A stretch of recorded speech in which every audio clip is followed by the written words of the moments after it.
D'abord le constat, je crois que nous le partageons avec vous, Monsieur le Président, ce que vous avez dit. Une surépargne a bien été observée pendant l'année 2020, à peu près 90 milliards en 2020. Les chiffres pour 2021, bien, pour l'instant, les prévisions sont effectivement qu'il y aurait encore un taux d'épargne des ménages élevé. Et on a même donc une surépargne qui est même plus élevée quand on regarde sur la seule épargne financière, puisque les projets d'investissement des ménages ont également été affectés lors de l'année 2020 par la crise du Covid. Alors si les chiffres sont en partie provisoires, on peut essayer de regarder les caractéristiques de cette surépargne. D'abord, elle se caractérise par sa liquidité. C'est l'épargne liquide qui a beaucoup augmenté, donc l'épargne à vue. Et dans une moindre mesure, mais de façon un peu surprenante, les titres également ont bénéficié de cette surépargne. L'assurance vie en euros, qui est donc la moins risquée, mais aussi la moins rentable, a subi une forte décollecte avec moins 25 milliards d'euros, tandis que l'assurance vie en unité de compte a augmenté fortement avec plus 18 milliards d'euros, ce qui correspond d'ailleurs aux orientations des pouvoirs publics en faveur d'une assurance vie qui est plus orientée vers le financement de l'économie que vers l'assurance vie en euros. Cette surépargne, elle concerne surtout les ménages aisés. Pour le Conseil d'analyse économique qui a fait des études à partir notamment de données bancaires, de données des comptes bancaires, les 20% des ménages aux revenus les plus élevés concentrent 70% de l'épargne supplémentaire. Cette tendance correspond au flux observé hors crise, puisque en 2017, selon l'INSEE, les 20% des ménages aux revenus les plus élevés représentaient 68% des flux d'épargne. Donc il n'y a pas de déformation, mais évidemment, avec le confinement, la baisse de la consommation, ce sont les ménages les plus élevés qui ont le plus épargné. En revanche, les 20% des ménages aux revenus les plus faibles ont vu leur épargne diminuer en 2020, ce qui justifie pleinement la politique du gouvernement vers ces populations, notamment de soutien en matière d'aide exceptionnelle aux bénéficiaires du RSA, des APL ou en faveur des étudiants. Un dernier point à avoir en tête, c'est peut-être regarder un peu les grandes masses, puisque on parle donc de 110 milliards d'épargne supplémentaire. C'est malgré tout limité par rapport à ce qui est le patrimoine financier des ménages, puisque le patrimoine financier des ménages, c'est environ 4 000 milliards d'euros. Donc la surépargne représente 2,75% du patrimoine financier des ménages. Donc je vais maintenant évoquer les incitations que nous pouvons mettre en place pour faire en sorte que ces montants soient le plus utiles possible au financement de notre économie. L'idéal, évidemment, ce serait que cette épargne se déverse sur la consommation, afin de soutenir la reprise, dès que l'offre sera moins contrainte par les mesures de restriction liées à la situation sanitaire. La politique très active du gouvernement en faveur de l'économie, de l'emploi, doit permettre de réduire les incertitudes et de permettre de redonner de la confiance aux ménages pour qu'ils consomment. Donc tout ceci tourne autour, évidemment, de la confiance, de la fin des restrictions, de l'amélioration de la situation épidémique et aussi de la numérisation des entreprises, puisque on consomme aussi de manière digitale et pas seulement de manière physique. Néanmoins, au vu de la faible propension à consommer des ménages les plus aisés, notre enjeu, c'est de réussir à orienter cette épargne, aujourd'hui concentrée sur des supports liquides, vers des produits plus adaptés au financement de l'économie, en particulier pour répondre aux besoins en fonds propres des entreprises. Pour les banques, comme pour le fonds d'épargne, comme pour la CDC, l'épargne réglementée, c'est une ressource chère, durablement non compétitive et qui ne peut pas être investie en actifs risqués, puisque c'est de l'épargne à vue, et donc les Français peuvent la retirer à tout moment. Il faut donc qu'il y ait des règles prudentielles que gère M. Mareuze, mais qui ne permettent pas d'investir dans des actifs risqués. Et donc elle n'est pas pour nous un instrument adapté pour soutenir l'économie en sortie de crise. Je le précise afin de prévenir toute tentation de livret Covid qui ne nous semble pas un moyen adapté pour faire face au financement de l'économie en sortie de crise. Donc, comme vous le voyez, la question de l'orientation et de la mobilisation de l'épargne des ménages est au cœur des réflexions et des actions du travail du Trésor. Le sujet est complexe, comme je le disais en introduction, parce qu'on ne peut agir que par l'incitation et que les comportements d'épargne et d'investissement sont longs à faire évoluer et dépendent d'une multiplicité de facteurs. Ce qui guide notre action, c'est clairement la volonté de soutenir la consommation des ménages en garantissant la confiance pour la reprise et la volonté d'orienter l'épargne des Français vers le financement des entreprises françaises, en particulier leurs fonds propres et en particulier les PME et les ETI. Voilà. Merci beaucoup. Merci beaucoup, monsieur le directeur. Madame Plagnol, maintenant, qui reviendra peut-être sur les préférences des épargnants français et peut-être des pistes de réflexion pour mettre davantage l'épargne au service de la reprise économique. Madame Plagnol, vous avez la parole pour 10 minutes aussi, si vous voulez bien. Merci, Monsieur le Président, Monsieur le rapporteur, Mesdames et Messieurs les sénateurs. Merci de nous recevoir ce matin. Et effectivement, en complément de ce qui vient d'être dit, je vous propose quelques éléments peut-être d'illustration qui vont tout à fait dans le sens de l'exposé qui vient d'être fait, d'une part.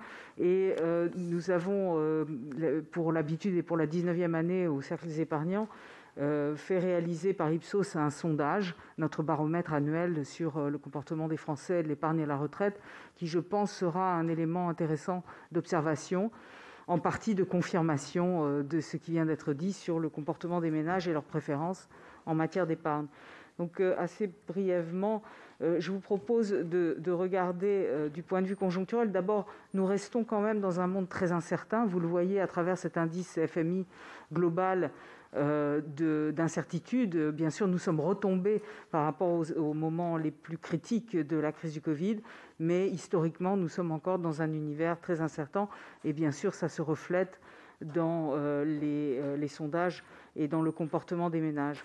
Pour illustrer ce qui vient d'être dit par M. Moulin, vous voyez à gauche donc cette hausse inédite de l'épargne des ménages, mais elle est assez générale. Ça n'est pas propre à la France. Vous le voyez pour l'Allemagne, vous le voyez sur le graphique de gauche pour l'Italie également, dans des proportions assez similaires.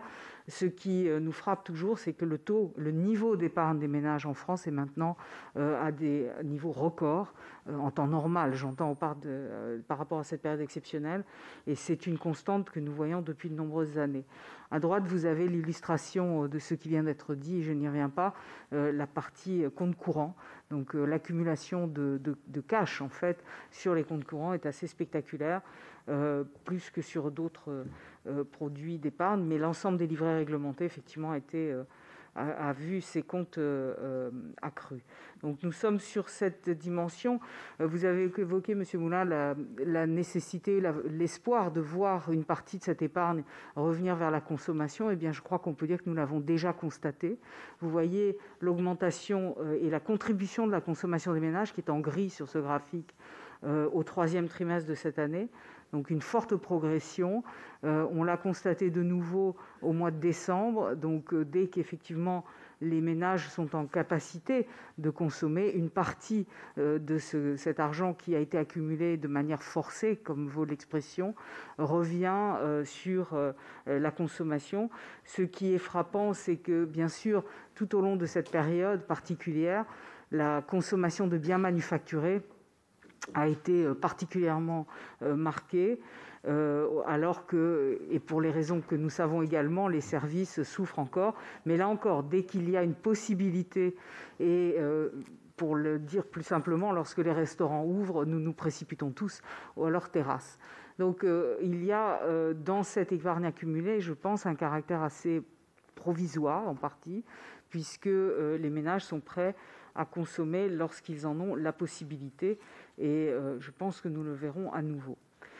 Le taux d'épargne donc a déjà baissé de ce point de vue. Vous le voyez, nous avions fait un plus haut selon cette fois-ci les chiffres de l'INSEE, à 27 et quelques %, et nous sommes retombés autour de 16%, 17%, ce qui est un point assez important à noter, puisque ça nous remet en fait sur une tendance longue. Certes, nous ne sommes pas revenus au niveau d'avant-crise. Décembre 2019, le taux d'épargne des ménages était à 14,9%, mais on tangente en fait vers cette norme.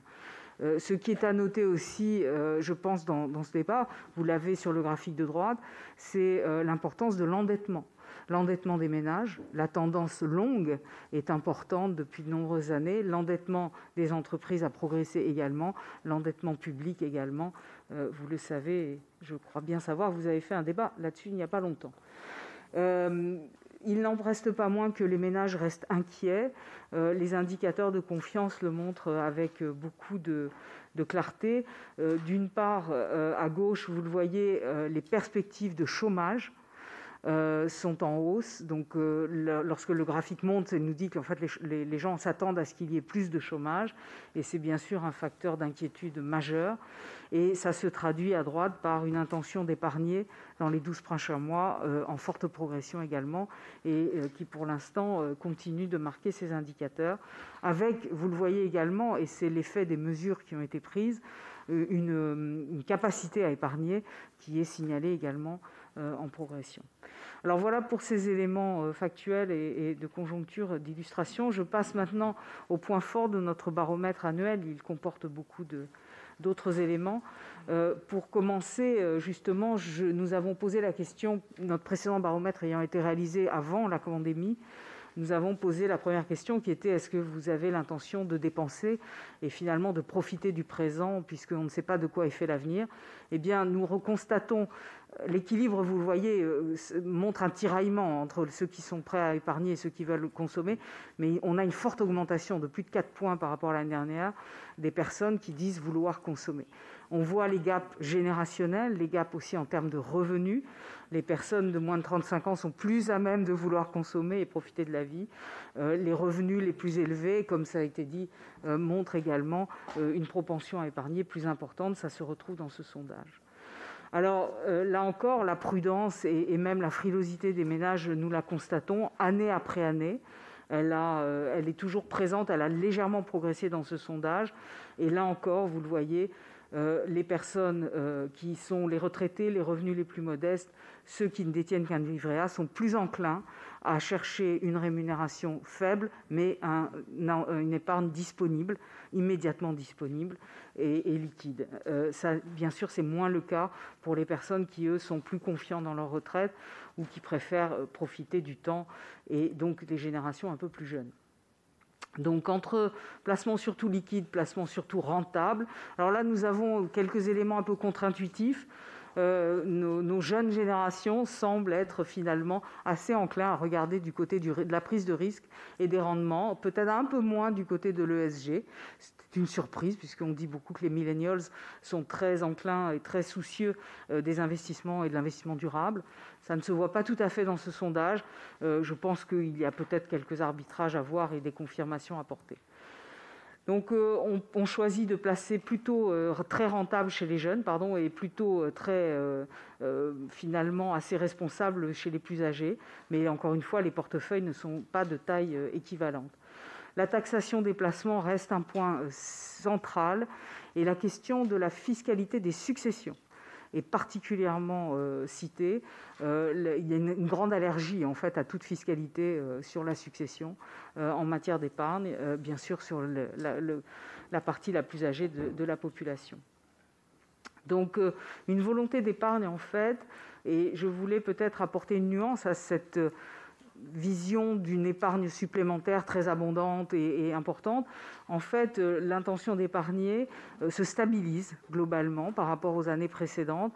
Elle n'augmente pas, semble-t-il, de manière permanente. On n'a pas ce sentiment, mais plutôt du caractère un peu circonstanciel de cette situation, plus que véritablement une tendance de fond, alors même, vous l'avez vu, que nous avons déjà des taux d'épargne très élevés en France.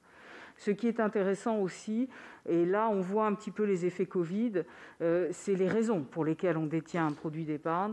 Alors encore une fois, l'épargne de précaution reste la plus importante, la raison la plus importante, mais elle ne progresse pas plus par rapport aux années précédentes. En revanche, les solidarités familiales, l'inquiétude pour les jeunes générations se fait sentir, on le voit, et cet aspect-là augmente dans notre sondage par rapport aux autres intentions, alors qu'on a vu monter les années précédentes l'inquiétude sur la dépendance. Il en était moins question dans ce sondage particulier. Nous avons parlé, vous avez évoqué les produits, les nouveaux produits. Effectivement, la cote du plan d'épargne retraite progresse. Nous avons fait un focus particulier cette année sur ce plan, alors qu'il est entré dans notre sondage l'année dernière.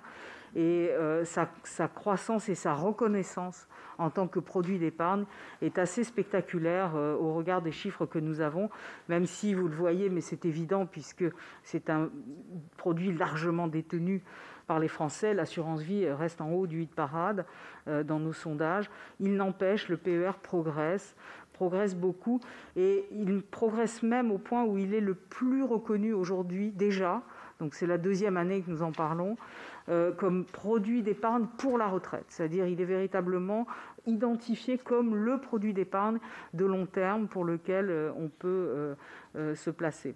Juste un élément de contexte sur les Français et la retraite. L'inquiétude reste très forte. Elle a progressé à nouveau dans le contexte aussi Covid. Vous le voyez, à 78%, les Français sont inquiets sur l'avenir des systèmes de retraite. Ça les incite bien sûr à épargner, mais ce que l'on voit aussi dans les craintes par rapport à la retraite, et là on a un effet Covid particulier. En général, la crainte immédiate pour les actifs, c'est de manquer d'argent, et ils ont du mal à estimer leur retraite avant d'y arriver. Là, on voit que la notion d'utilité, de socialement, c'est-à-dire que l'isolement en fait, provoqué par le Covid a joué dans l'intention finalement de cette crainte évoquée par rapport à la retraite, même si globalement c'est quand même considéré comme un moment de grande liberté et de possibilité de faire beaucoup de choses. Pour les non-retraités, donc calculer le montant de la retraite reste très compliqué, et donc c'est une source d'inquiétude, ce qui se retrouve moins une fois qu'on est à la retraite. Et à peu près 6 non-retraités sur 10 indiquent épargner. Est-ce que cette augmentation est liée à un effet du confinement ? Il faudrait vraiment une année de plus pour le confirmer. Je ne pourrais pas conclure véritablement sur ce point. Voilà pour ces enseignements. Le financement du système de retraite donc, est une priorité pour les Français. Mais on le voit, les circonstances liées à la question du chômage, de l'aide au logement, ont pris un petit peu le pas cette année sur ces questions. C'est assez normal au regard des circonstances. Donc, ce qui est intéressant aussi, c'est que les Français restent quand même très allergiques, il n'y a pas d'autre mot, à l'idée de repousser l'âge de la retraite, ou bien de diminuer encore moins le montant des pensions. En revanche, ils se font à l'idée, année après année, qu'il faudra augmenter les cotisations, voire recourir à des fonds de pension. Ceci peut expliquer ou corroborer, bien sûr, l'intérêt pour le PER et pour une épargne longue.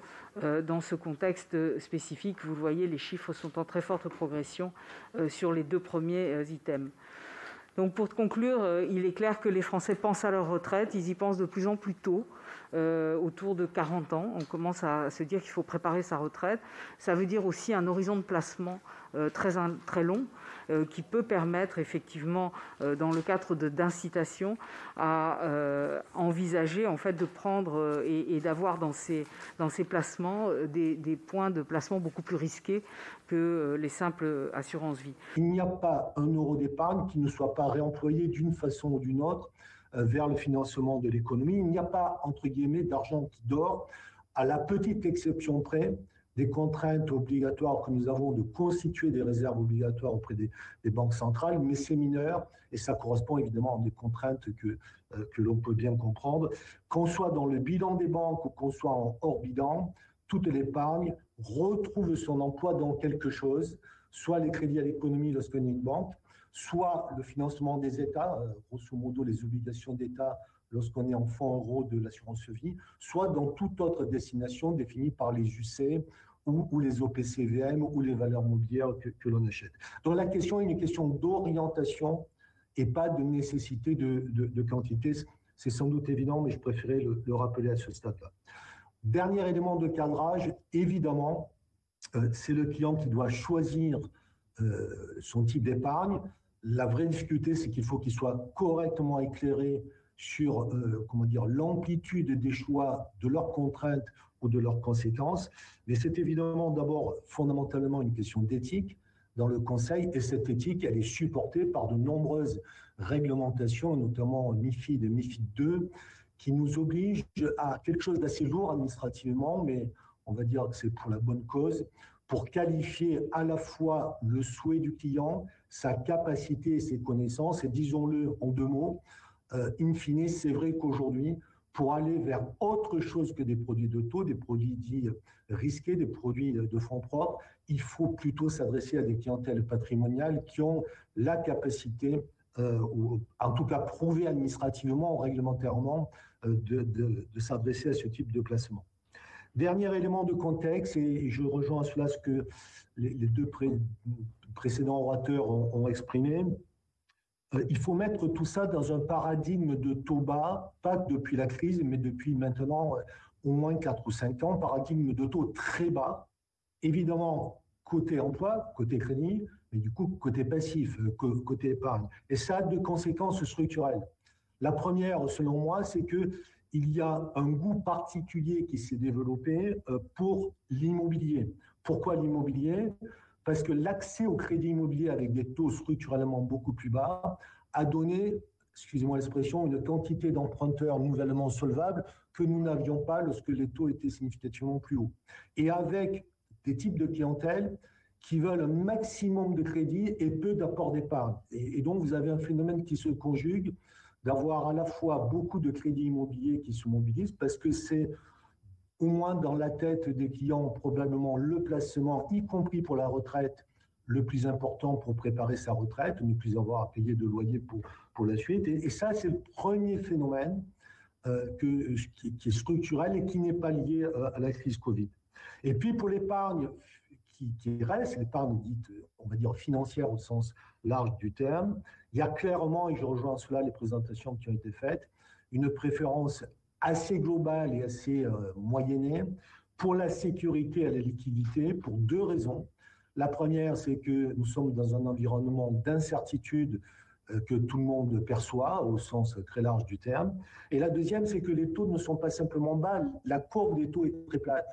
Et donc, pour prendre des risques ou prendre des durées plus longues pour avoir une rémunération faiblement plus élevée, eh bien, en fait, il y a une plus forte pente qui va vers, tant qu'à faire, on garde la liquidité. Et ceci explique que sans doute, avant la crise Covid, au fond, le poids des dépôts à vue aujourd'hui dans le bilan des banques, plutôt que dans de l'épargne dépôt à terme qui serait placé à échéance. Quelle a été la destination, non pas pressentie pour le futur, mais constatée pendant la crise, parce que nous avons vécu le confinement numéro 1, puis le déconfinement, un confinement numéro 2, puis un déconfinement. À l'évidence, l'économie repart à chaque fois très vite et la consommation avec. On a vécu ça en juin, juillet 2020. On l'a vécu également sur la deuxième quinzaine de décembre. Et donc, à l'évidence, une partie et c'est plutôt une bonne nouvelle, me semble-t-il, de cette surépargne n'attend qu'une capacité de libération à la fois matérielle et psychologique pour retourner vers de la consommation. Et puis désormais, soulignons-le, ce sont des débats que nous avons avec nos autorités, nous appliquerons naturellement le système bancaire, que nous devons désormais mobiliser plus d'épargne dans la constitution d'un crédit immobilier pour respecter des critères de taux d'endettement apparent. Et donc, les banques consommeront par les recommandations qui sont faites par le Haut Comité de stabilité financière, plus d'épargne de ménages pour constituer 10, 15, 20 ou 25% d'un projet immobilier, alors que jusqu'à présent, nous mettions un maximum en crédit à la demande du client compte tenu des niveaux très bas de crédit. J'espère que je n'explose pas mon compteur. Je finis par 2 ou 3 remarques ou considérations. Je voudrais évidemment dire que la question de l'orientation de l'épargne est non seulement légitime, mais elle est très importante. Et effectivement, il faut regarder ça régulièrement. C'est une question il y a 40 ans, c'est une question il y a 20 ans, c'est une question aujourd'hui. Je me permets quand même de dire, faisons extrêmement attention pour autant à la question de stabilité du système. Et pour nous qui sommes banquiers, on sait que la stabilité du système, côté passif, côté épargne, elle est largement statistique et donc liée à la confiance. il faut que le système, les ménages, aient très confiance dans l'épargne qui est confiée aux banques, sinon elle est retirable. Et on a la chance aujourd'hui d'avoir une crise qui n'est pas accompagnée d'une crise de défiance sur les systèmes bancaires. Les banques se mobilisent sur le financement de l'économie, mais en plus, les enquêtes d'opinion le montrent, les banques aujourd'hui ont une cote de confiance sur l'épargne confiée plus élevée qu'en 2018. Voilà. Et ça, je ne dis pas que c'est fragile, mais dans la capacité de financer l'économie, c'est au moins aussi important que les orientations en tant que telles. Et donc, je voudrais évidemment insister sur le fait que, dans tous les cas, il faut que le système soit en confiance, quelle que soit la voie ou le chemin que l'épargne prend pour financer l'économie. Deuxième remarque, de banquier de proximité que je suis, et de banquier universel, c'est-à-dire sur tout territoire et tout type de clients, je crois qu'il faut effectivement participer à un élan de confiance vers la relance, vers le rebond. Pour autant, je le dis personnellement, je ne pense pas qu'il faut que des financements soient qualifiés de relance alors que d'autres ne le seraient pas. Je pense que tous les financements, qu'ils soient du crédit à la consommation au crédit d'investissement, d'un crédit relais au financement de fonds propres, de tout type de clientèle, sont utiles à la relance de toute l'économie. Et donc, je ne crois pas, je crois qu'il peut y avoir des biais, au fond, à dire qu'il y a des choses qui seraient plus utiles finalement à la relance que d'autres. En tous les cas, il ne faudrait pas que ça se fasse au détriment de l'économie globale et au fond un petit peu non lisible, qui est celle de tout un chacun à tout instant et partout. Et puis, troisième remarque, je m'arrête là-dessus, Monsieur le Président, je ne peux pas ne pas utiliser ce créneau pour vous dire que ma conviction personnelle, c'est que les systèmes bancaires ou hors bancaires n'ont pas aujourd'hui vraiment de contraintes quantitatives pour financer l'économie. On le fait bien, on le fait mal, c'est un autre débat, mais on n'a pas de contraintes quantitatives là-dessus. En revanche, c'est une réalité. Quelles que soient les critiques ou les non-critiques qu'on formule sur la régulation prudentielle, elle est orientatrice. Elle est mordante. Ce surcroît d'épargne, on le constate évidemment dans les livrets d'épargne réglementée qui auront collecté en 2020 35 milliards d'euros contre 16 milliards en 2019. Donc c'est un supplément de 19 milliards, ce qui est évidemment très important. Environ 12 milliards sur ces 19 sont centralisés à la Caisse des dépôts.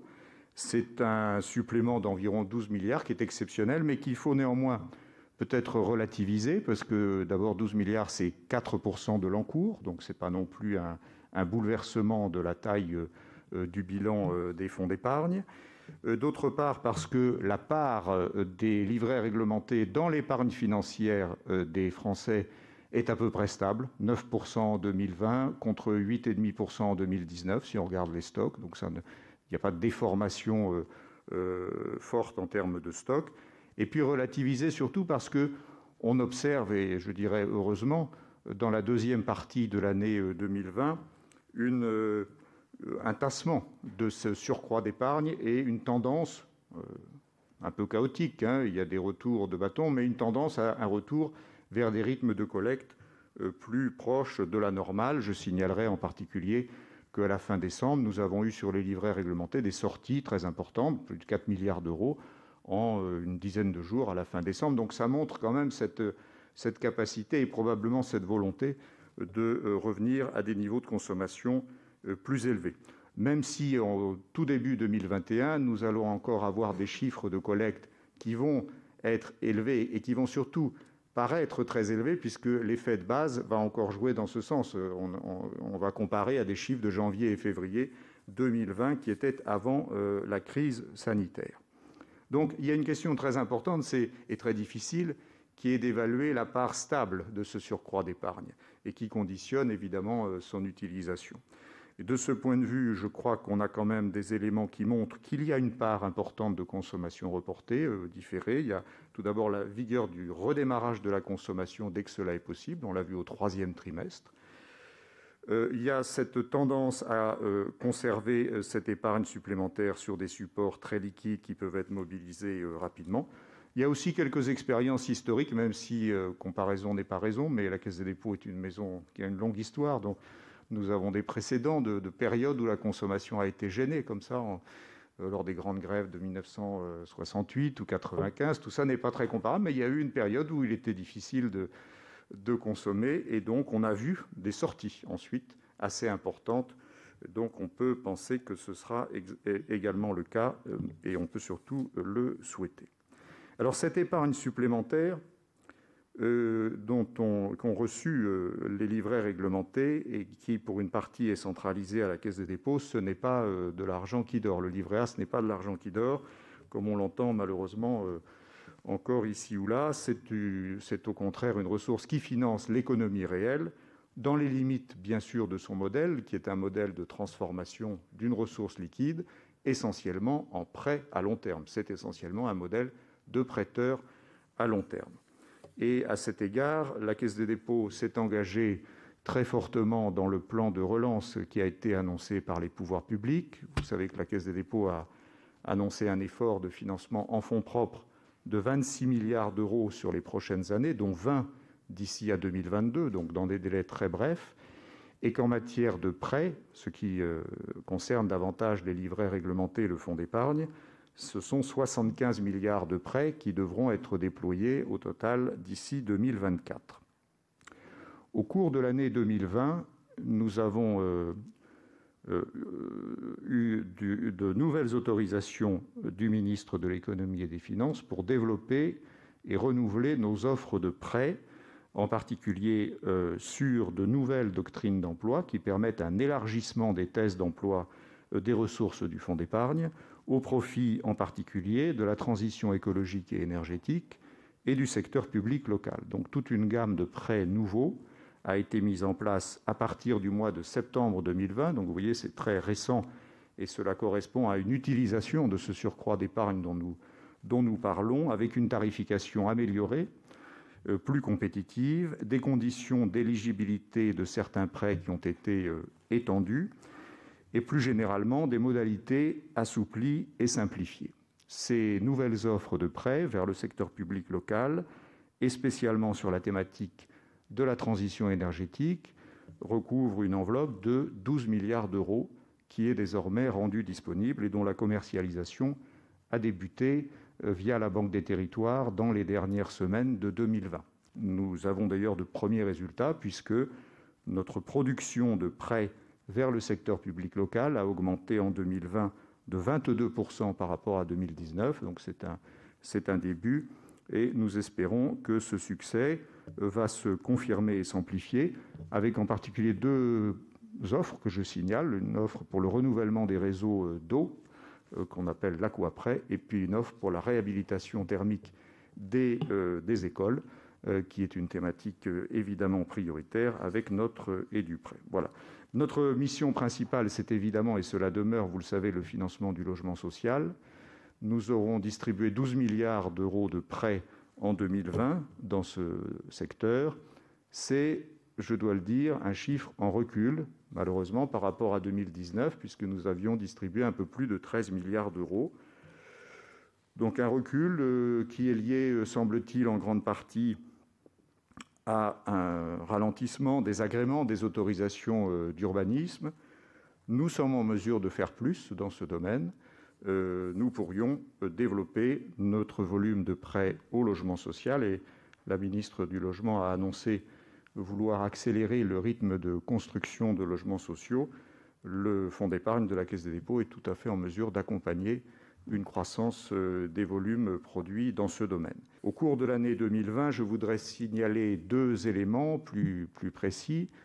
Tout d'abord, la collecte importante que nous avons reçue nous a permis d'investir beaucoup plus que les années précédentes en obligations d'entreprise, et en particulier dans la période où le marché obligataire était perturbé, voire fermé pendant quelques semaines à la fin du mois de mars.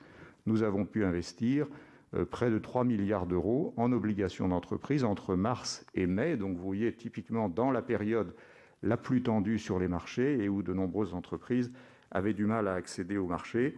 On voit là une illustration du rôle contracyclique que peut avoir un dispositif comme le fonds d'épargne. Et puis nous avons lancé avec les compagnies d'assurance, une initiative pour le financement de la relance. Nous avons regroupé autour de nous un certain nombre de compagnies d'assurance et la Fédération des entreprises d'assurance pour rassembler plus de 2 milliards d'euros d'investissements en fonds propres essentiellement vers les PME et les ETI, en privilégiant deux secteurs qui nous ont paru stratégiques dans le contexte actuel. Le secteur de la santé, qui a concentré plus de 800 millions d'investissements en fonds propres qui sont en train d'être déployés, et le secteur du tourisme, auquel ont été affectés plus de 300 millions d'investissements. Donc voilà des initiatives au cours de l'année 2020 qui ont été permises par ce surcroît de collecte et qui vont contribuer, nous l'espérons, à la relance et au rebond de notre économie. Merci, Monsieur le Président. Finalement, n'y a-t-il pas un intérêt à travailler? Alors, ça a été fait. Il y a des tentatives de fonds. Pour effectivement intervenir là-dessus, on a indiqué, vous avez indiqué, Monsieur le Directeur, 100 millions d'euros, une première tranche. Mais y a-t-il pas un intérêt finalement pour l'État à venir en garantie à un niveau à définir, bien sûr, sur ces fonds pour pousser un peu les investisseurs à venir sur ces sujets, parce que la question des investisseurs, c'est toujours la garantie en capital. Alors, bien sûr, on comprend bien que ça ne peut pas être une garantie en capital à 100%, mais n'y a-t-il pas là quelque chose à pousser en termes de garantie sur des fonds qui viendraient intervenir sur les fonds propres des petites entreprises? Question ouverte, à laquelle je vous laisserai répondre, Monsieur le rapporteur général, et puis nos collègues. J'ai 3 questions. La première qui va porter plus sur la fiscalité. On voit bien, on a jusqu'à maintenant souvent essayé d'orienter l'épargne des ménages vers des produits jugés comme favorables au financement de l'économie. Je pense notamment, et ça a été également abordé par Mme Plagnol, PEA, PME, Eurocroissance. De mon point de vue, Eurocroissance, ça n'a plutôt pas fonctionné. PEA, PME, vous semblez dire que ça frémit. J'attends de voir. Ma question, c'est plutôt de vous demander si finalement le levier fiscal est aujourd'hui un outil légitime et efficace pour orienter le comportement d'épargne des ménages. D'ailleurs, le Conseil d'analyse économique conclut, lui, que ce n'est pas tout à fait ce qu'il faudrait faire. Il vaudrait mieux accompagner les ménages plutôt que de vouloir un peu tordre leurs aspirations. Deuxième question qui porte sur la mobilisation de l'épargne existante. Est-ce qu'il ne faudrait finalement pas également reconsidérer les règles prudentielles applicables aux banques et aux assureurs? Et à cet instant, est-ce que vous pouvez nous dire où en sont les discussions sur la révision de la directive Solvabilité 2? Enfin, je pense que c'est plus particulièrement à M. Moulin que ma question s'adresse, notamment sur les prêts participatifs. Nous avons adopté dans la loi de finances 2021 des dispositions qui autorisent l'État à accorder sa garantie à hauteur de 35% pour couvrir les pertes des secteurs financiers qui investissent à long terme dans les PME ou ETI sous forme de prêts participatifs, tout ça dans une enveloppe de 20 milliards d'euros. Je constate que le dispositif n'est toujours pas entré en vigueur, faute d'accord de la Commission européenne. Pouvez-vous nous dire où en sont les démarches? Et ne pensez-vous pas qu'il faudrait également augmenter l'enveloppe, puisque au moment où on a voté, on ne pensait pas, ou on ne souhaitait pas d'ailleurs, mais surtout on ne pensait pas que la pandémie durerait aussi longtemps. Merci, Monsieur le rapporteur général. J'ai 8 inscrits pour l'instant. J'irai jusqu'à 10, je vous l'indique, s'il y a des remords. C'est le moment. Alors, Rémi Ferraud, suivi de Thierry Kozik. Merci, Monsieur le Président. Je vais être très bref parce que j'allais poser un peu une des questions que le rapporteur général a posées, peut-être en l'élargissant un peu par rapport à l'ensemble des constats qui ont été faits aujourd'hui sur la situation de l'épargne, les modalités du financement de la reprise. si on veut aller plus loin, être plus volontariste, est-ce qu'il ne faut pas aussi passer par une mobilisation publique de cette épargne privée qui d'abord a touché, a concerné d'abord les plus aisés, donc a beaucoup marqué l'accroissement des inégalités aussi dans cette crise sanitaire. Est-ce que le biais de la fiscalité ou le biais d'un grand emprunt pour financer la relance, la transition écologique, on a eu la semaine dernière le débat sur la question de la dette publique, dont on a vu qu'elle posait beaucoup d'enjeux, mais qu'il n'y avait pas de sujet de soutenabilité.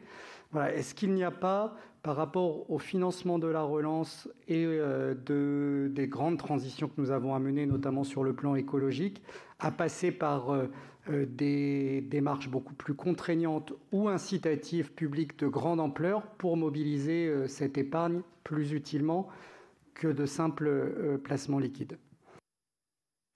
Merci Rémi. Thierry Cozic, puis Éric Bocquet. Oui, merci Monsieur le Président. Ma question s'adresse...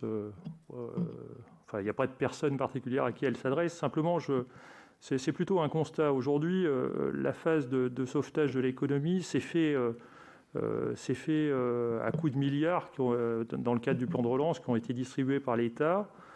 La phase de redémarrage économique à proprement parler, quant à elle, ne pourra se faire sans appel au marché des investisseurs privés. Et à la lumière de la crise que nous traversons, je m'interroge notamment comment financer le rebond et permettre aux entreprises de redémarrer de manière écologique et sociale. Et notamment il paraît déraisonnable que ce financement de cette phase de redémarrage puisse se faire à crédit. Et est-ce qu'aujourd'hui, on n'aurait pas intérêt plutôt à se tourner vers les fonds propres extérieurs? Tout à l'heure, on a évoqué les fameux 100 milliards d'épargne, 120, Madame disait 120, 130 milliards d'épargne que les Français se sont constitués durant la crise. Est-ce qu'ils ne doivent pas être considérés comme des fonds de guerre et pouvoir faire l'objet d'une réinjection dans l'économie par le prisme de nouveaux produits fiscalement avantageux et socialement éthiques? À ce titre, sensibles aux préoccupations environnementales, de nombreux épargnants ou investisseurs souhaitent avoir un impact positif sur la planète, et notamment en ayant la possibilité de souscrire des contrats d'assurance vie, compte titres, plans d'épargne entreprise ou plans d'épargne retraite qui contiennent des fonds ISR. En ce sens, la loi Pacte de mai 2019 a imposé que les contrats d'assurance vie multisupports qui sont souscrits à compter du 1er janvier 2020 contiennent au moins un fonds labellisé ISR, Griffin ou solidaire. À compter de 2022, ces contrats devront posséder au moins une unité de compte dans chacun des 3 fonds. Et donc ma question est la suivante, c'est quel dispositif vous semble aujourd'hui opportun, les plus à même d'encourager encore plus le recours à ces types de fonds? Merci Thierry. Éric Bocquet, puis Didier Rambaud. Oui, merci Monsieur le Président. J'aurai une seule question et elle sera assez vraie puisque Monsieur Mareuze de la CDC a déjà en partie répondu à ce que je voulais évoquer. Je pense qu'on dispose d'un atout avec la Caisse des dépôts et consignations, c'en est un, et un autre atout sur les collectivités qui représentent encore 70% de l'investissement public dans ce pays. On est au début du mandat municipal. Il y a des projets, les dossiers sont prêts ou quasiment ou en cours de préparation. Est-ce qu'il n'y aurait pas le moment là de un peu ce que Rémi Féraud évoquait, un emprunt exceptionnel, faire des conditions de taux exceptionnels sur des durées exceptionnelles, mais M. Mareuze nous a dit déjà que c'était possible sur des dizaines d'années, s'agissant des collectivités, pour vraiment relancer concrètement l'économie et en plus les populations sur le terrain verraient concrètement l'effet immédiat de ces opérations. Merci Éric. Didier Rambaud, puis Stéphane Sautarel. Merci Monsieur le Président. Effectivement, à la question comment mobiliser cette surépargne pour la reprise, je souhaitais faire, puisqu'on est au Sénat, faire un zoom sur le lien entre l'épargne et les territoires, créer un lien effectivement entre l'épargne locale et les territoires. Parce que je constate qu'il y a quand même de plus en plus de citoyens qui ont envie d'investir là où ils habitent. Et je prendrai 2 exemples que je viens de découvrir. Un qui est le concept de centrale villageoise. Ce sont des sociétés locales qui se sont créées sur la base d'actions à gouvernance citoyenne et qui portent des projets en faveur de la transition énergétique. Donc comment justement on peut... je suis convaincu qu'il y a vraiment un gisement formidable, intéressant à développer, et donc comment on peut le développer. Puis l'autre exemple que vous avez tous vu récemment, avec l'opticien Chris, pour ne pas le citer, qui a fait le choix de relocaliser une partie de sa production d'Asie vers les Yvelines. Et à partir de là, c'est comment effectivement on peut encourager la mobilisation de l'épargne en faveur de la reprise avec un retour des industries sur les territoires. Merci. Merci Didier. Stéphane Sautarel, puis Emmanuel Capus. Oui, merci Monsieur le Président, chers collègues, et merci pour les présentations qui nous ont été faites. Ma question sera aussi brève puisque beaucoup a déjà été abordé autour des prêts participatifs. Effectivement, la mobilisation de cette épargne pour répondre à une préoccupation structurelle de notre économie et de nos TPE et de nos PME, qui est pas nouvelle, effectivement, la faiblesse des fonds propres ou quasi-fonds propres, pour reprendre les propos du président Raynal, peut permettre de trouver une opportunité de réponse dans cette crise, dans cette sortie de crise. Et moi, je lierais volontiers la question de l'épargne et de l'endettement avec la sortie des PGE aussi, c'est-à-dire qu'au-delà de la mobilisation de l'épargne, est-ce que pour certains secteurs d'activité, la sortie des PGE ne peut pas permettre un accompagnement en fonds propres ou quasi-fonds propres des entreprises via des prêts participatifs, ce qui permettrait de redonner une capacité d'investissement plutôt que de rester sur un endettement de nos petites entreprises. Du coup, je fais le lien avec la territorialisation que vient d'évoquer aussi mon collègue, parce que effectivement, le fait de donner du sens, de la visibilité aux investissements et donc à l'épargne, peut-être via un nouveau dispositif de fonds régionaux qui pourrait compléter cette approche des prêts participatifs. Donc, effectivement, avec des conditions réglementaires et d'assouplissement. Donc, c'est autour de ce sujet-là, en fait, des conditions à remplir, à la fois pour donner de la confiance, donc effectivement via peut-être la garantie de l'État que nous avons adoptée dans le PLF et comme l'a rappelé notre rapporteur général et qui peut-être mérite aujourd'hui d'être densifié ou réinterrogé, et également en donnant une traçabilité, une lisibilité à cet investissement à travers une approche régionale qui permettrait à l'épargnant de voir vers quoi en fait est orienté son épargne. Voilà, je vous remercie. Merci Stéphane. Emmanuel Capus, puis Michel Canvet. Oui, merci Monsieur le Président. Il y a beaucoup de choses qui ont déjà été dites. Donc j'ai bien compris qu'on avait 100 à 120 milliards d'euros d'épargne. J'ai même entendu qu'on aurait peut-être 200 milliards, si j'ai bien compris, à fin 2021. Ce que moi je comprends moins bien, c'est comment on fait pour flécher, pour injecter cette épargne vers l'avenir, c'est-à-dire vers l'innovation. Rémi Féraud a très bien introduit la question tout à l'heure. Comment on fait, et l'État a un rôle à jouer, pour que cette épargne, cette surépargne, soit investie, pas seulement dans la relance, mais dans l'avenir. Comment on fait, en termes de recherche collaborative, pour ne pas revivre ce que nous avons vécu, ce que nous vivons quotidiennement, notamment avec Valneva, par exemple, quand des sociétés qui ont besoin de 60 millions d'euros pour investir dans les biotech préfèrent aller en Écosse plutôt que d'investir dans les pays de la Loire. C'est là la question concrète à laquelle moi j'aimerais qu'on réponde, c'est quels sont les mécanismes nouveaux qu'on peut mettre en place rapidement pour flécher dans l'innovation publique, privée, parce que je pense que c'est là que ça se passe, dans les territoires, comme nous le partageons nombreux, pour que nous sortions de cette crise, renforcée avec des nouveaux outils, puisque le constat que nous faisons, c'est que nous avons une épargne qui est disponible, avec des nouveaux outils pour investir dans notre avenir. Merci Emmanuel. Michel Canvet, puis Vincent Ségouin. Merci, Monsieur le Président, chers collègues.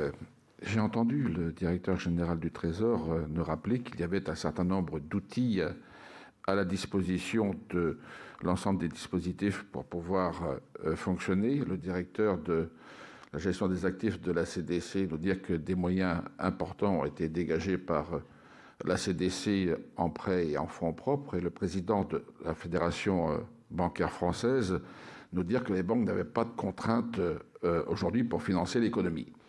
Pourtant, on a des besoins extrêmement significatifs.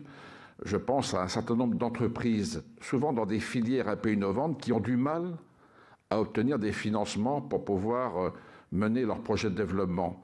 Je pense aussi aux opérations qui sont nécessaires pour réindustrialiser la France et donc mobiliser des financements sur des filières qui ont été identifiées. Le numérique, par exemple, en étude, mais ce n'est pas la seule, l'aéronautique, cela a été évoqué tout à l'heure, sur lesquels des moyens sont nécessaires pour pouvoir accroître la recherche et la place de la France dans l'économie mondiale. Et puis, nous avons aussi, il faut le dire très clairement, des problèmes de logement.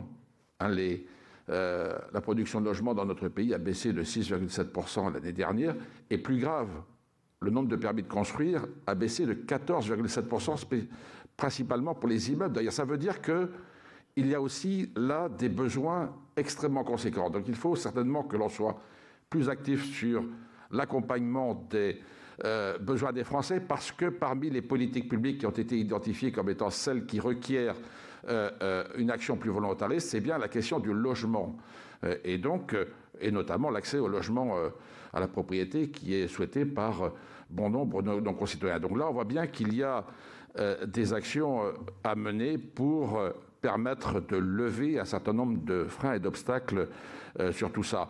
Et sur le logement, juste une petite incidente à la CDC pour dire quand même qu'il faut qu'on fasse attention pour les financements des organismes de logement social sur des prêts à 50 ou 60 ans, avec la garantie des collectivités locales, sachant que avant le terme de ces prêts, il faut avoir opéré des opérations significatives de rénovation des logements, et donc la durée de ces prêts me semble disproportionnée au regard de la durée de viabilité des logements.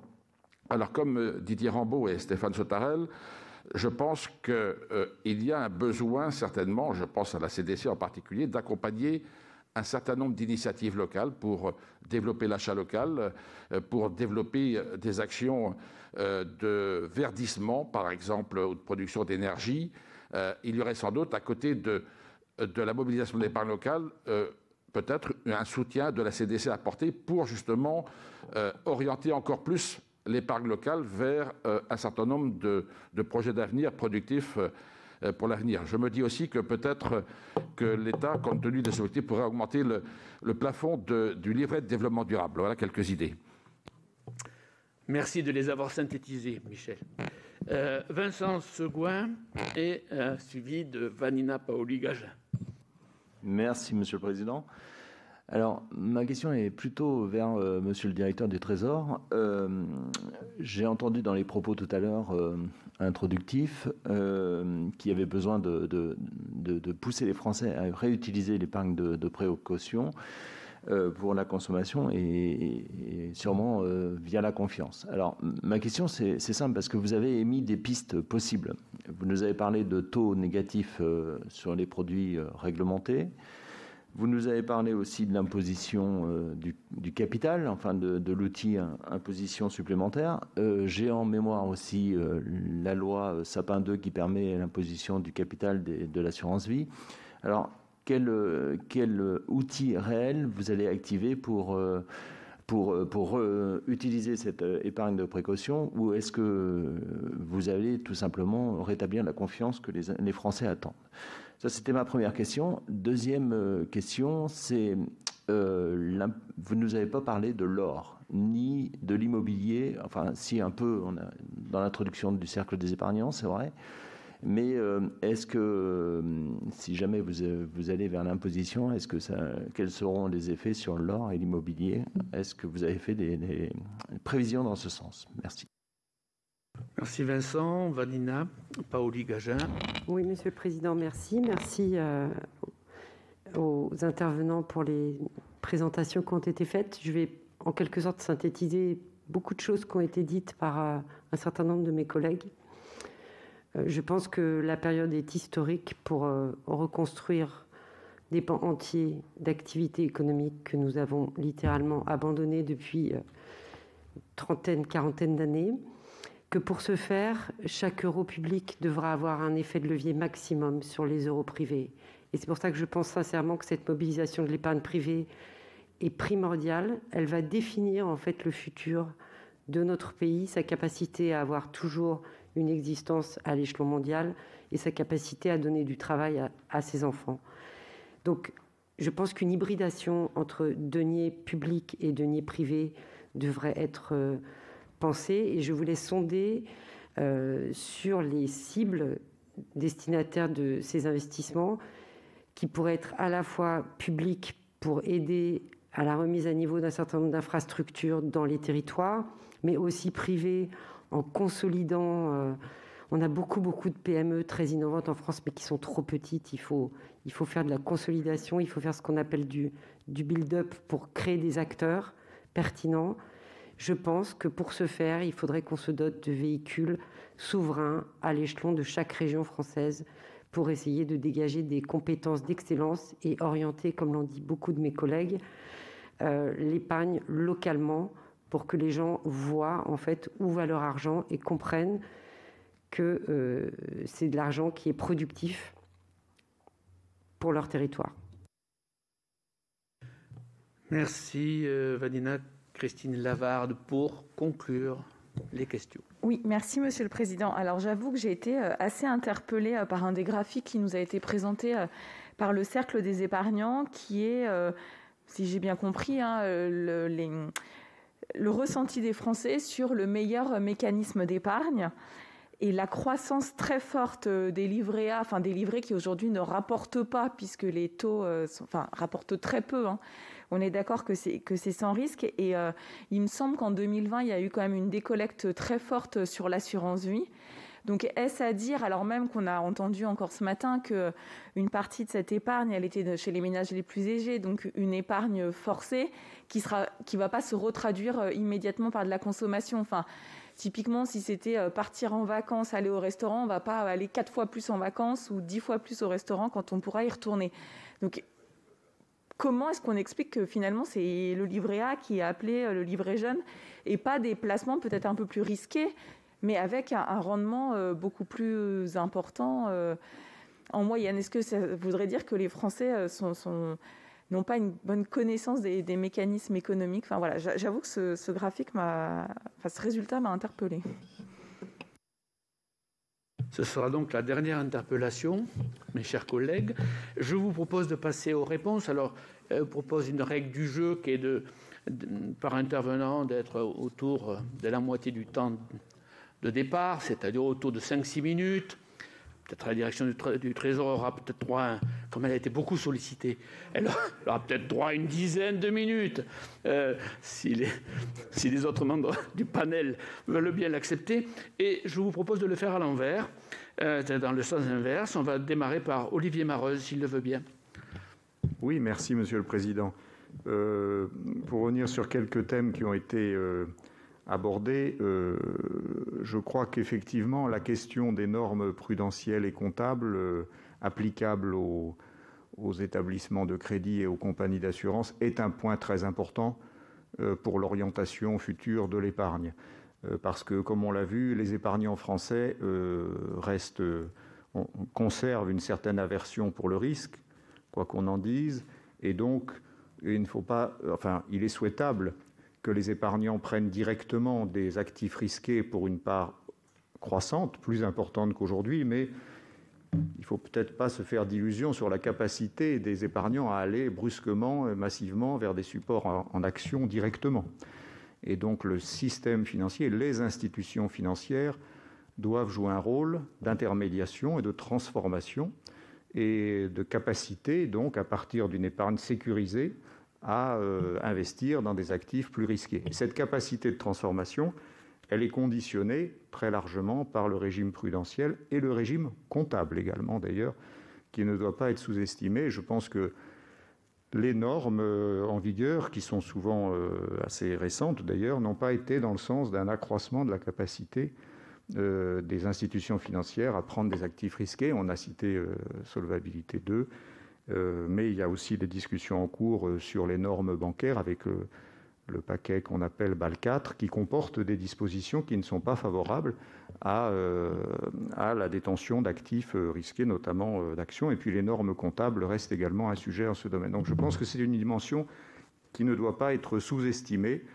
dans un système, encore une fois, d'épargne largement intermédiaire. Sur la question de ce que pourrait être un grand emprunt, moi j'aurais tendance à dire que l'épargne réglementée, le fonds d'épargne de la Caisse des dépôts, c'est un peu un grand emprunt en permanence, puisque nous avons les dépôts de 55 millions de Français, 55 millions de livrets A et de LDDS, avec, je le rappelle, un encours moyen inférieur à 5 000 euros et un encours médian inférieur à 200 euros. Donc un produit d'épargne très très largement diffusé, très populaire, et avec lequel, avec ces ressources, des prêts à long terme sont mis en place sur des thématiques correspondant, nous l'espérons, aux priorités politiques publiques, en particulier sur le logement social, sur la transition énergétique et écologique, et plus largement sur le développement durable, avec une particularité que je voudrais souligner, qui est que les conditions de prêt, les taux applicables, sont les mêmes pour tous les territoires et pour tous les intervenants, quelle que soit leur situation géographique ou financière. C'est l'unicité des conditions de prêt qui est une caractéristique très forte de ce dispositif. Sur la durée des prêts au logement social, je comprends qu'effectivement, il puisse paraître dans certains cas des engagements très longs, notamment pour les collectivités appelées à les garantir. Mais en même temps, je crois que ce caractère très long terme présente beaucoup de vertus et que dans sa politique de diffusion des prêts au logement social, la Banque des territoires de la Caisse des dépôts a le souci de caler la durée des prêts sur l'amortissement des actifs. Et donc de ne pas créer en cours de route, si je puis dire, au cours de l'exploitation, des problèmes de refinancement qui pourraient mettre en risque les organismes de logement social en créant des espèces d'impasses comme ça et d'obligation d'aller se refinancer à une période qui ne sera pas forcément favorable. Donc notre politique, c'est vraiment d'ajuster la durée des prêts sur la durée d'amortissement et de calibrer cela projet par projet pour assurer le meilleur adossement possible et en ayant vu l'équilibre, ce que nous appelons dans le jargon l'équilibre à terminaison, c'est-à-dire la bonne congruence entre l'amortissement du prêt et la vie de l'actif financé. C'est un financement par projet sur des durées effectivement très longues. Et c'est aussi la valeur ajoutée de ce système par rapport à l'offre de crédit très disponible et très abondante du système bancaire, c'est que nous plaçons vraiment sur des maturités longues, voire très longues. C'est probablement une des valeurs ajoutées du système.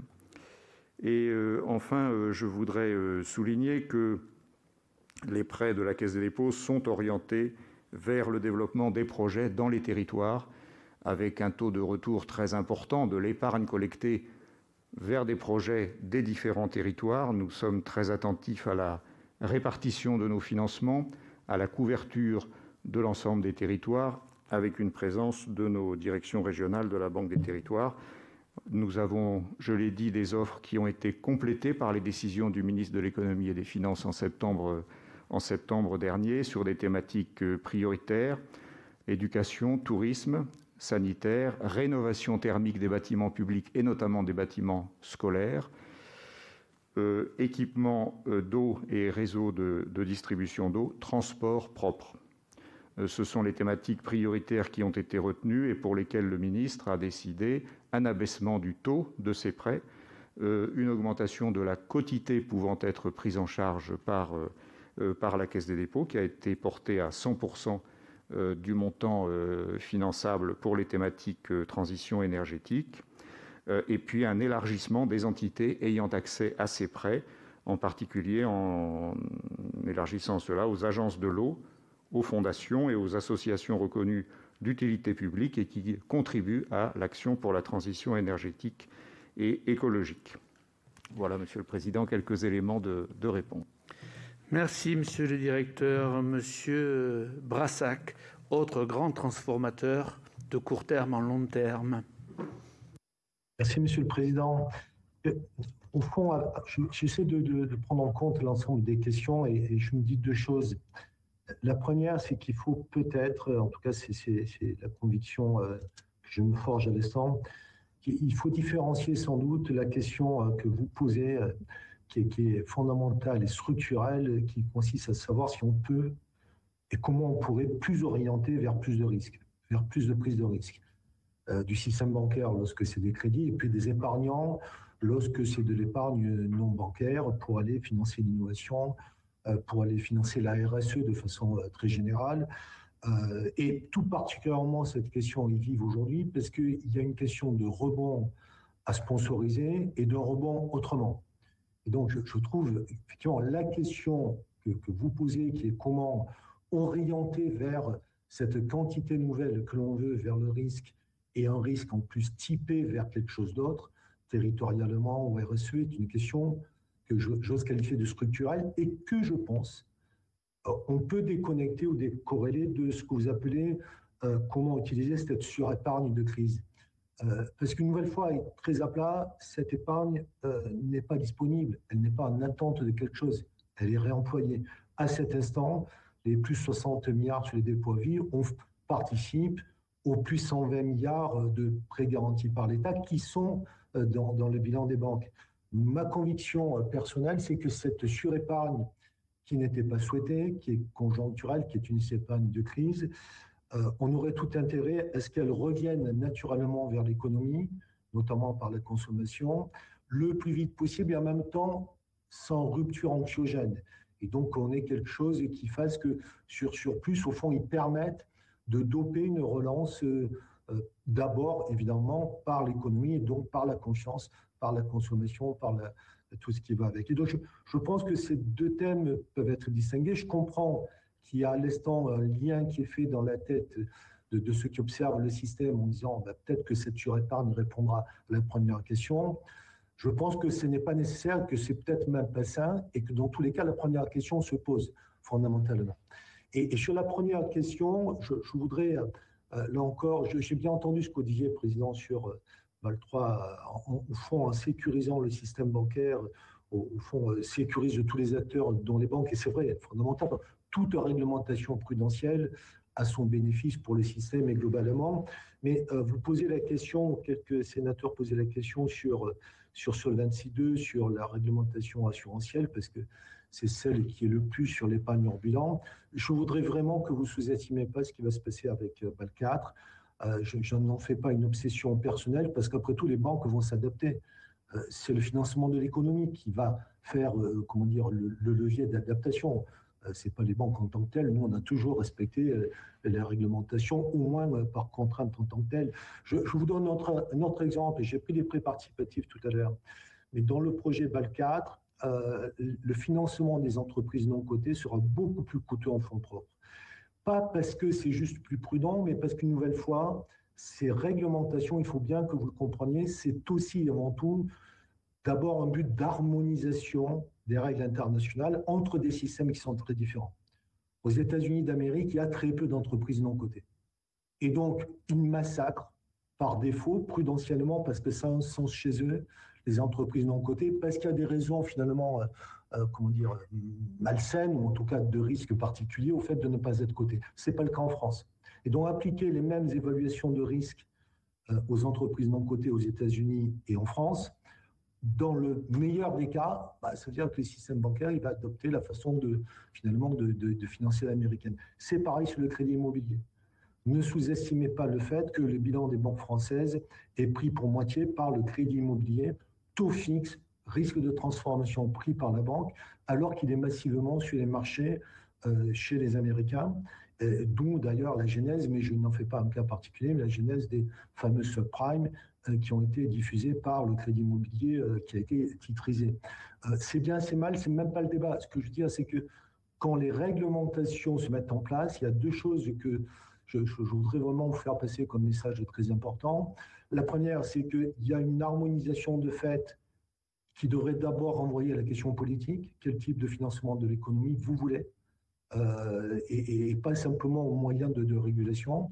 Et le deuxième, c'est que, bien sûr, la régulation et la prudentielle augmentent l'exigence prudentielle des banques. Mais il faut qu'on trouve un équilibre avec la question que vous posez, qui est comment on fait prendre au système un peu plus de risques. Et donc, ce n'est pas l'un contre l'autre, mais on voit bien qu'il y a un équilibre à trouver. Et cet équilibre, ça ne peut être que le politique qui le donne et pas que la sphère prudentielle.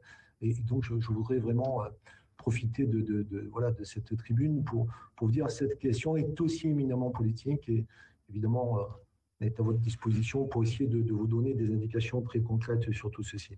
Merci. Merci, Monsieur le Président. Je voudrais vous rassurer, ça sera sans doute avec le rapporteur général un des thèmes futurs de s'intéresser effectivement à cette question de ce que vous appelez BAL 4 et ce que le gouverneur appelle la poursuite de BAL 3. Mais bon, mais en tout cas, les sujets que vous évoquez sont importants et nous en reparlerons. Et je pense que la direction du Trésor sera également sollicitée sur cette question très bientôt.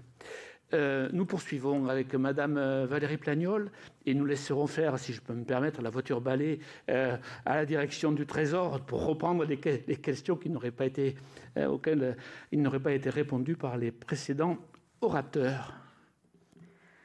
Merci, Monsieur le Président. Merci pour toutes ces questions. Là aussi, je vais devoir répondre de manière un peu générale. Pour ce qui est du graphique qui a interpellé Madame la sénatrice, je crois que je n'ai fait qu'illustrer ce qui a été dit par tout le monde, c'est-à-dire qu'effectivement, cette épargne a été parquée sur des comptes courants et nous l'avons vu. D'un point de vue plus général, je voudrais rappeler quelques points, en commençant par le fait, et ma position du côté du cercle des épargnants m'y invite particulièrement, la question de l'épargne se comprend surtout comme un projet de vie pour un épargnant. Qu'est-ce que je vais faire de mon épargne? Pourquoi faire et quand? Et moins sur la question finalement d'un projet de rendement ou même un projet d'impact. La réalité, c'est pourquoi faire pour moi et pour la suite de ma vie. C'est comme ça que les gens voient les choses. Ça explique, je pense, en grande partie, dans le contexte actuel, cet attentisme que nous avons tous constaté et qui est lié, bien sûr, à la difficulté de se projeter dans l'avenir, l'inquiétude pour soi-même, mais aussi pour les siens. Notre sondage le montrait.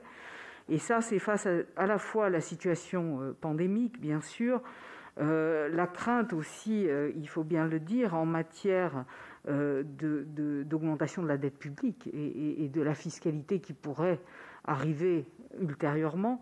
C'est ce qu'on appelle les équivalences ricardiennes. Elles sont assez bien connues et documentées en économie. Nous l'avons dit également, la baisse constante des rendements a pesé et pèse encore sur aussi les choix en matière d'épargne, la nécessité de sécuriser en quelque sorte ses revenus d'épargne à long terme pour soi-même et pour sa retraite. Donc la question, et là je rejoins ce qui vient d'être dit, l'importance des conseils, de l'intermédiation est tout à fait capitale pour les épargnants. Mais bien sûr aussi la question de la fiscalité en matière de confiance. La clarté, la simplicité, la constance, moins, j'allais dire presque que le niveau de cette fiscalité sont importants pour les épargnants. On l'a vu à travers la mesure du PFU qui, par sa simplicité, a montré aux épargnants, et le taux n'est pas nul, loin de là, que finalement c'était un bon moyen de ramener les épargnants vers peut-être une épargne plus risquée. Donc, je crois que ça, c'est le premier constat qu'il ne faut pas oublier. Et le deuxième, c'est que l'orientation de l'épargne dépend, en fait, il ne peut pas se comprendre dans un contexte isolé, mais il dépend aussi du contexte économique propre à notre pays. Et nous avons, de ce point de vue, un problème d'organisation de notre économie. Il faut bien le dire, et c'est difficile quelquefois à entendre, mais la question de l'organisation du travail, du coût du travail, là je prends ma casquette d'économiste, fait aussi douter de la réalité de la relocalisation. C'est un sujet dont on parle beaucoup, mais en aurons-nous les moyens? Serons-nous compétitifs par rapport même à nos voisins immédiats? pas seulement lointain, mais en Europe même, la question de la formation des personnes, tout ça participe effectivement d'un processus de confiance à plus long terme qui relance à la fois la consommation, mais aussi cette confiance dans la volonté d'épargner pour le long terme et de fait être capable, grâce au conseil, à l'intermédiation, de prendre plus de risques. Merci Madame. Nous allons donc conclure cette audition en redonnant la parole à Emmanuel Moulin, qui nous a dit en introduction que par rapport à il y a 40 ans, il ne dirigeait plus l'épargne, mais il ne pouvait que l'orienter, essayer de l'orienter. Mais j'ai senti qu'on avait dans la salle des sénateurs d'une génération qui croyaient encore que le Trésor pouvait réellement organiser l'épargne des Français. Donc vous allez devoir répondre à ces interrogations. Merci Monsieur le Président. Je voulais faire peut-être 2 remarques préliminaires sur un point qui a été évoqué par Mme Plagnol et par M. Brassac. Le premier, c'est que, effectivement, je crois que ce qui est très intéressant dans le sondage du Cercle des épargnants, c'est que ce qu'on voit, c'est qu'il n'y a pas une modification dramatique du comportement d'épargne à moyen terme des ménages. Et en fait, clairement, ce qu'on a constaté en 2020, c'est une surépargne qui est très clairement liée à l'impossibilité de consommer. C'est-à-dire qu'on a eu un maintien à peu près du revenu disponible brut des ménages, qui a baissé peut-être de 0,5. On n'a pas encore les chiffres définitifs pour 2020. Et on a eu une baisse de la consommation de 7%. Donc par définition, tout ce qui n'a pas pu être consommé s'est retrouvé dans l'épargne. Et quand on regarde trimestre par trimestre, normalement, il y a à peu près 370 milliards par trimestre de revenus disponibles bruts, 313 milliards à peu près en moyenne de consommation et 55 milliards d'épargne. Et au deuxième trimestre de 2020, on avait à peu près le même chiffre en matière de revenus disponibles bruts, mais on avait quasiment 60 milliards de moins de consommation. Et donc, une épargne qui a doublé par rapport à la moyenne trimestrielle du deuxième trimestre. Je dirais aussi, par rapport à ce qu'a dit M. Brassac, c'est qu'il est clair que toute cette épargne, elle est utilisée. Et donc, la capacité de financement des ménages, quand on regarde d'un point de vue macroéconomique, elle se retrouve pour financer le besoin de financement des entreprises, qui a beaucoup augmenté, et puis évidemment le besoin de financement de l'État, puisque les besoins de financement de l'État ont particulièrement augmenté, j'y reviendrai. Vous m'avez posé des questions très précises sur les négociations avec la Commission européenne sur les prêts participatifs. Donc, vous avez effectivement voté dans la loi de finances 2021 un programme de prêts participatifs dans le cadre du plan de relance qui permet de mobiliser 20 milliards d'euros de financement pour les entreprises afin de leur offrir des financements de long terme pour investir et se développer sans impliquer une modification de leur gouvernance. C'est ce que vous avez souligné, Monsieur le Président, Monsieur le rapporteur, pardon. Monsieur... Ouais.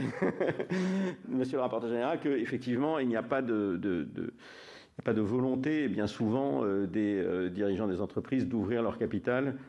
Et ça aurait été d'ailleurs compliqué de demander à l'ensemble de ces investisseurs de devenir actionnaires proprement dit. Donc c'est pour ça que nous avons souhaité faire ce dispositif de prêt participatif, avec donc le soutien de l'État qui prendra la forme d'une garantie aux investisseurs, une garantie de première perte, comme ça a été souligné, et les prêts seront distribués par les réseaux bancaires à des entreprises viables sur la base d'un plan d'affaires ou d'investissement garantissant l'intention des entreprises d'utiliser ces financements pour se développer. Donc c'est le relais, en quelque sorte, de l'urgence des PGE, qui étaient des instruments plutôt de trésorerie, de soutien à la trésorerie, et on passe le relais à des instruments qui permettent le développement et la reprise des entreprises. Alors, la Commission a accepté de considérer ce dispositif comme un soutien à l'investissement, pouvant déroger à certains paramètres de l'encadrement temporaire sur les aides d'État. Mais faute de cadres différents, on reste quand même dans un cadre de référence qui est celui du cadre temporaire lié à la crise du Covid.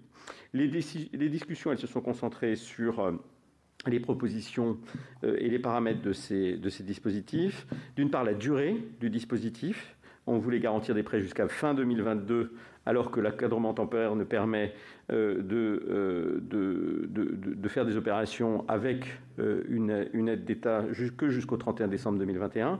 Et puis la maturité des financements, on avait proposé 10 ans, et l'encadrement temporaire limitait les dispositifs à 6 ans. Donc nous avons nous avons des longues négociations, et la Commission a accepté d'approuver un dispositif qui serait mis en œuvre jusqu'au 30 juin 2022, donc au-delà de la limite du 31 décembre 2021, et pour des prêts accordés à des PME et des ETI d'une maturité maximale de 8 ans. Donc on a réussi à transiger entre les 10 ans que nous souhaitions, les 6 ans qui était la limite, et donc on est arrivé à 8 ans. Donc on est en train de mettre en place ce dispositif. On attend encore l'accord formel de la Commission. On a préparé le décret de mise en œuvre des prêts participatifs. Il a été présenté au CCLRF, fait l'objet d'un dialogue constant avec les banques, avec les investisseurs et avec la Fédération française des assurances, qui nous a dit que les assureurs étaient intéressés par un produit garanti dont le rendement sera attractif dans l'environnement de taux actuel. Vous m'avez interrogé sur Solvabilité 2, sur la révision de la directive Solvabilité 2. Donc cette révision, elle a débuté en février 2019. Elle a été légèrement retardée par le contexte sanitaire. L'EIOPA, qui est l'organisme de supervision de l'assurance au niveau européen, a rendu un avis le 17 décembre. Et la Commission devrait proposer un nouveau texte à la fin du premier semestre 2021, plutôt que fin 2020. Et donc il sera en cours de négociation lors de la présidence française de l'Union européenne. Ce qui peut être un avantage et aussi un inconvénient, puisque la présidence a un devoir de neutralité. Mais nous serons très attentifs aux évolutions. Et en particulier, comme vous le savez, nos principales préoccupations concernent le traitement prudentiel de l'investissement à long terme dans l'économie, et en particulier le traitement des investissements en actions, qui sont aujourd'hui extrêmement pénalisés par la directive Solvabilité 2. Il y a eu quelques exceptions que nous avons négociées, mais nous souhaiterions aller plus loin. Et l'amélioration de la surveillance des activités transfrontalières et de la capacité européenne à gérer des difficultés dans le domaine de l'assurance. Troisième point sur lequel vous m'avez interrogé, c'est sur la fiscalité. Je voudrais répondre à Monsieur le sénateur. Je n'ai pas parlé d'augmentation d'impôts ni d'imposition à aucun moment, je tiens à le clarifier. L'orientation qui a été celle de ce gouvernement, c'est de mettre en place un prélèvement forfaitaire unique, et donc d'avoir une forme de neutralité de la fiscalité à l'égard des différents placements, avec certains avantages particuliers et assez spécifiques. Mais l'idée, c'était d'avoir un prélèvement forfaitaire unique sur l'ensemble de l'épargne qui permettait, l'objectif essentiel, c'était de diminuer la surtaxation, la très forte taxation qui pesait sur les produits, notamment en actions, puisque la taxation des actions était extrêmement forte. Je me dépêche, j'évoque deux, trois sujets qui ont été évoqués par les sénateurs. Sur l'épargne locale, la relocalisation, évidemment, ce sont des préoccupations qui sont importantes, qui sont importantes pour nous. Dans le cadre du label Relance, nous avons demandé un reporting sur l'ensemble des investissements qui seraient réalisés sur les territoires, et ce label oriente l'investissement en particulier vers les ETI et les PME françaises, et donc on aura un reporting sur les investissements dans les territoires. Vous avez évoqué sur les territoires aussi la nécessité de se doter de véhicules souverains. Au niveau national, on en a un, c'est la BPI, qui a un rôle extrêmement important dans le financement des entreprises, que ce soit en prêt ou en fonds propres. et qui est un catalyseur d'investissement en fonds propres dans les entreprises, les PME, les start-up.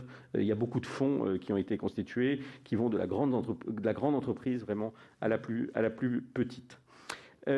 Sur l'idée d'un grand emprunt, la réalité, c'est que Olivier Mareuze a dit que la Caisse des dépôts est un grand emprunt à elle seule, effectivement, et l'État est aussi un grand emprunt à lui tout seul, puisque lors de l'année 2020, le besoin de financement de l'État a été augmenté et passé de 230 milliards à 360 milliards. Clairement, le plan de relance de 100 milliards d'euros, c'est un grand emprunt. C'est un grand emprunt, puisqu'il y en a 40 milliards qui vont être financés par l'Union européenne, mais il y en a 60 milliards qui sont financés par l'emprunt, puisqu'il n'y a pas eu d'augmentation d'impôts, on a plutôt tendance à continuer la baisse des impôts, et donc c'est bien l'emprunt qui finance ces priorités. Dans les priorités qui sont celles du plan de relance, j'y reviendrai pas parce que vous le connaissez pas très bien et que vous l'avez voté dans le cadre de la loi de finances, il y a évidemment tout un aspect qui est relatif à la résilience de l'économie française et qui touche à la fois aux relocalisations, à l'accompagnement des entreprises lorsqu'elles ont des investissements de relocalisation. Nous avons tout un dispositif de financement d'investissement de relocalisation. Nous avons évidemment des dispositifs de financement de la recherche et de financement de l'innovation, en particulier, je pense, dans des nouvelles technologies, que ce soit l'hydrogène, les biotech, etc., ou la microélectronique. Donc, je dirais que ces préoccupations-là, elles sont bien appréhendées à l'intérieur du plan de relance. Sur l'ISR, c'est quelque chose qui est extrêmement important et qui est extrêmement important pour le ministre, qui a très fortement conscience que les épargnants cherchent à donner du sens à leur épargne. Et donc, le label ISR que vous avez mentionné, en particulier pour l'assurance vie, eh bien, c'est quelque chose qui a très bien marché puisque le nombre de fonds qui sont labellisés ISR a doublé et on est passé d'un encours de 150 milliards à 300 milliards depuis que nous avons mis en place ces dispositifs. Je crois qu'il y avait une dernière question de Madame Lavarde sur l'attractivité du livret A. En fait, le livret A et le LDD, ils sont très bien rémunérés en fait pour des placements garantis à vue. En fait, quand on est dans un environnement de taux négatif, avoir 0,5% sans impôt dessus, c'est une très bonne rémunération. Et d'où l'attractivité du livret A. Je pense qu'il n'est pas souhaitable d'augmenter les plafonds. Ça a déjà été fait en 2012 pour le livret A. Il nous semble que les emplois qui peuvent être utilisés par le livret A, qui est une ressource chère comme le LDD, ne sont pas suffisants pour justifier une augmentation du plafond du LDD.